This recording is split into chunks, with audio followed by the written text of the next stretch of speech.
Hello and welcome to today's video on what is project scope. The objective of today's video is we're going to define what is a project scope, and then we're going to describe the project scope statement, key steps for defining your project scope, do an actual project scope example, learn what is scope creep and understanding how to avoid it, go over the project scope management, defining the basics of out of scope versus in scope, keeping clear records, following through on boundaries, perform a needs assessment, and anticipate change, all related to what is project scope. So let's go ahead and begin. So what is project scope? Well, in project management, scope itself is the defined features and functions of a product, and the scope of work needed to finish the product. Scope involves getting information required to start a project, and the features the product would have that would meet its stakeholders' requirements. Clearly defining a project scope helps to effectively manage stakeholder expectations and ensures that all of the project's elements are aligned with the objectives, increasing the chances of success.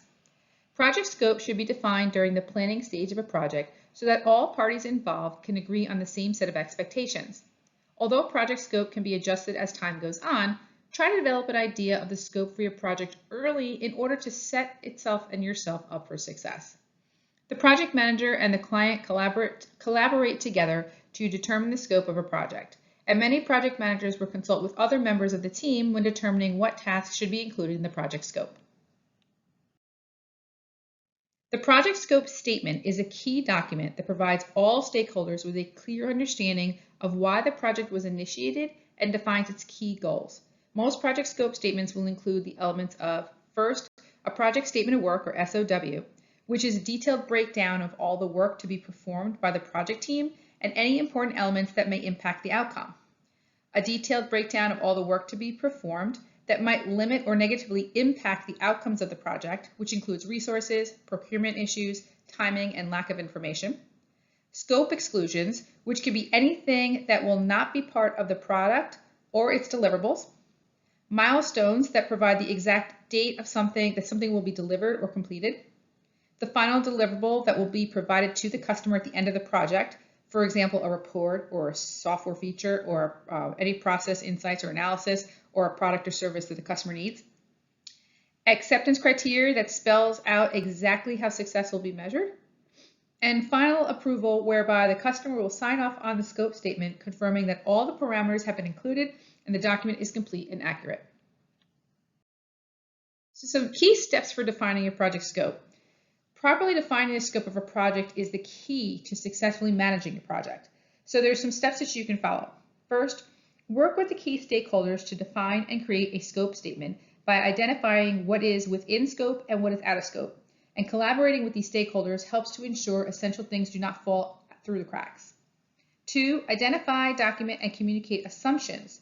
Assumptions are those elements that relate to the product that are assumed to be true for the duration of the product.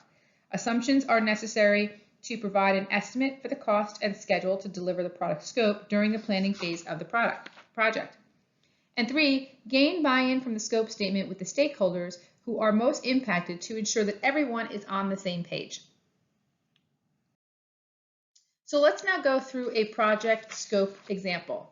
These are the different sections that you'd have in a project scope. You'd have an introduction, and this is, for instance, like content marketing project that's being undertaken by ABC software company for the purposes of creating a website to showcase the company's services.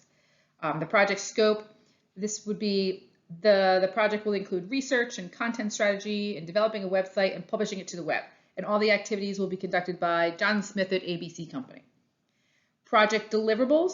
The project deliverables could include a fully functioning website with ABC Company logo, services offered, about us and contact us pages, and it's going to be published live on the web no later than a month, whatever, in 2021. Project acceptance criteria. Jane at ABC Company will review and approve the final site before being published to the internet. Project exclusions. The project will not include payment to external vendors for research or outsourced services. And then project constraints may include communication delays, changes in scope, and technical difficulties. So once your project scope statement is complete and approved and the project is underway, the project scope will need to be carefully managed to avoid scope creep. So what is scope creep? Well, scope creep refers to a scenario whereby changes occur after the project has already started and the changes are not defined or anticipated within the scope statement. When a scope creep occurs, it can negatively impact the project timeline, deliverable quality, resources, budget, and other aspects of the project. So managing the scope of your project can help avoid unwelcome surprises. An example of scope creep in the project scope of the website example that I gave in the previous slide would be to have a search field when having searching capabilities that's also included on the website. That was not part of the original project and the project scope. Understanding and avoiding scope creep. So as a project develops, there will often be unexpected details and challenges that your team will have to solve. However, you must still be aware that your budget and time both have limits. The tendency of a project is to become larger and lose focus on its main goals, and that's what's called scope creep. So one example of scope creep is when a client slowly requests more features without renegotiating pay rate, or when a client expects additional services that were not originally agreed upon. So the following methods can help you manage to avoid scope creep. You should keep clear records, follow through on boundaries, perform needs assessment, and anticipate changes. And we'll go through each of these shortly in another slide.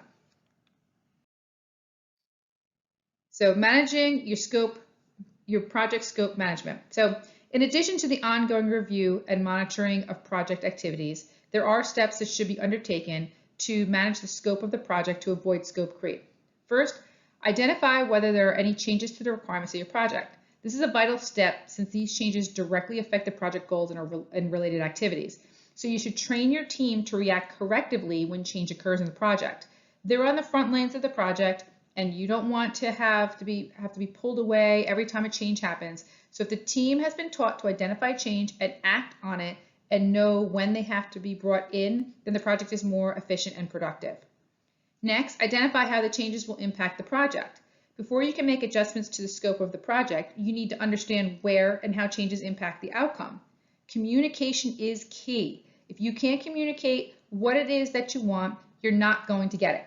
Therefore, communication is a constant throughout the life cycle of the project, whether it's with your team, the stakeholders, or business users. What makes communication effective is not just talking clearly and getting your point across concisely, it's also listening. By hearing what people are saying and giving them a chance to say it, you get your message across better, and the people you're communicating with know you respect their opinion and will work harder to keep the scope of the project on track. Gain approval for changes before proceeding with a change in activities or direction, and also implement the approved changes in a timely manner to reduce delay and risks. So there's out of scope and there's in scope, and the basics are that one of the duties of the project manager is to determine the scope of the project and ensure that each employee remains within the scope while completing their work. So scope depends on the resources available, such as budget and staff, as well as the goals of the project and the work required to accomplish the goals. If a task was not included in the original project plan and does not contribute to the project's objective, it is likely out of scope. So delegating tasks that are out of scope to other teams and setting boundaries for which tasks your team are responsible for are both important parts of project management. Now, you need to make sure to keep clear records. One of the best ways to avoid scope creep is to have clear records of any agreement between team members and the clients. Creating a project plan that outlines the scope will help guide your team when completing each task.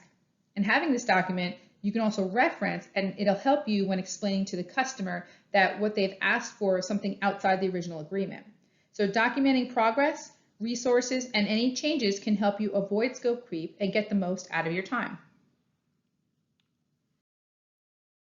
Follow through on boundaries. Once you understand the scope of your project, be firm about enforcing it. If a client asks for something outside the scope of the project, be clear that you have already allocated the time and resources needed for the project. You can decide if you are willing to take on more work for an increased rate, but you should avoid simply agreeing with a client to keep them happy. The most successful projects require mutual communication and respect of everyone's time and effort. You should perform a needs assessment. So before beginning a new project, perform a needs assessment to accurately determine what the scope of the project should be. Scope creep often occurs when a team does not research how to accomplish their goals and what the client needs. So by assessing the purpose of the project and how well it will serve your clients, you can anticipate scope creep before it happens and create a better strategy for each project. And finally, anticipate changes. An effective way to manage scope creep is to prepare for the possibility of change. Having a system where clients can request change can help you prepare for the next project and make sure that you are compensated for the additional work. So when planning for a project, consider what your team will do if a client requests something that's out of scope so that you can respond appropriately and they have a means of actually requesting the change. I hope you liked this video on what is project scope. If you did, go ahead and smash the like button. And if you want to see more videos in regards to project management and project scope and Agile and Scrum, go ahead and subscribe to my channel because I upload them weekly. Thank you.